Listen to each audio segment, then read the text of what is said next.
Greetings, Your Excellency and honored guests from Pittsburgh, Pennsylvania. I'm sorry I can't be there with you today, but I am happy to be able to share Pittsburgh's story. It's a story of public and private collaboration, of shared vision, and of perseverance. First, let me show you the view. Downtown Pittsburgh is nestled within three rivers, the Allegheny and the Monongahela, which flow together to form the Ohio. The Mon, as we call it, is one of the few navigable rivers in the world that flows from south to north. You might be able to think of another one. Well, like Cairo, Pittsburgh was born of its rivers. Way back in the 1750s, England and France even went to war over it. In America, we call it the French and Indian War. In Europe, it's known as the 7 Years' War. Either way, it was the First World War, fought to control the headwaters of the Ohio River, the gateway to the entire North American continent. After the war and later the American Revolution, immigrants began to pour into Pittsburgh from all over Europe on their way to settle the North American continent. Industry began to take hold to supply those settlers heading west. But it wasn't the rivers that made Pittsburgh one of the world's great industrial centers. It was coal, an entire mountain of coal. In fact, I'm standing on it.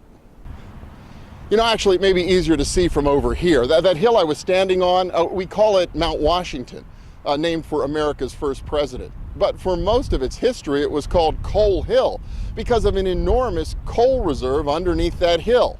And it was the combination of that coal next to the river, next to pretty much the only flat land around here, that caused industry to take root in Pittsburgh. By the American Civil War in the 1860s, Pittsburgh was producing half the nation's iron and 1/3 of its glass.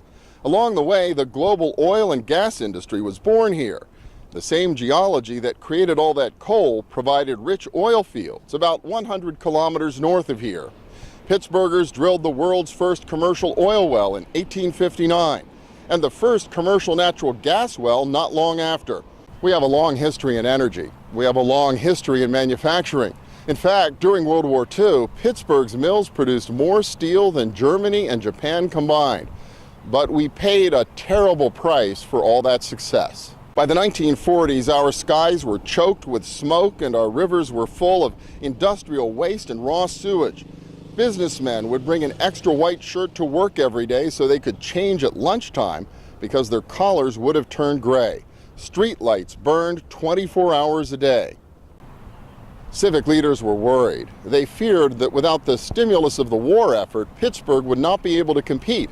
Nobody would want to live here. They'd have a hard time keeping the people they had and an even harder time attracting new people to Pittsburgh. So two great leaders came together, the Democratic mayor, David L. Lawrence, and the Republican financier, R.K. Mellon. They formed a committee for post-war planning and brought together business, government, nonprofit, and labor leaders. Together, they set 4 big priorities to improve Pittsburgh: air quality, water quality, flood control, and urban redevelopment. And they created tools to help them solve those problems. One of those tools was the organization that I work for, the Allegheny Conference on Community Development, a private sector NGO created to work in partnership with government to improve the economy and the quality of life of Pittsburgh. 70 years later, we're still at it. This great public-private partnership mobilized the community to clear the smoke, clean the rivers, stop the floods, and revitalize the urban core. Civic leaders first talked about building a park and a fountain at the Point in 1944. They turned the fountain on in 1974. It took a generation, but Pittsburgh eventually became known as the most livable place in America. In the years since, we've had our share of crises. In the 1980s, our industrial base collapsed. 250,000 people moved away as the unemployment rate soared to 18%. The crisis forged new partnerships. Once again, public and private sector leaders came together, this time not to improve Pittsburgh, but to save it. They retooled our existing industries, manufacturing, energy, and finance, and they invested through our colleges and universities in people who created entirely new industries in healthcare and information technology. And through it all, they continued to invest in making a better place. We made strategic investments in arts and culture, and later in outdoor recreation. The biking and hiking trails you see along the rivers didn't even exist 15 years ago. Today, Pittsburgh remains among America's most livable places. But now we have an economy that is creating opportunity for everyone who lives here and for people who want to come to work here. So what is there to learn from this story? Well, for one thing, the power of partnership, of public and private sector leaders coming together to create a better place. Also, the importance of a shared vision or goal. And finally, perseverance. It took a generation to remake Pittsburgh. This kind of thing does not happen overnight. But one thing to remember when you look at the skyline behind me, none of that just happened. People made it happen. And that's perhaps Pittsburgh's greatest lesson of all.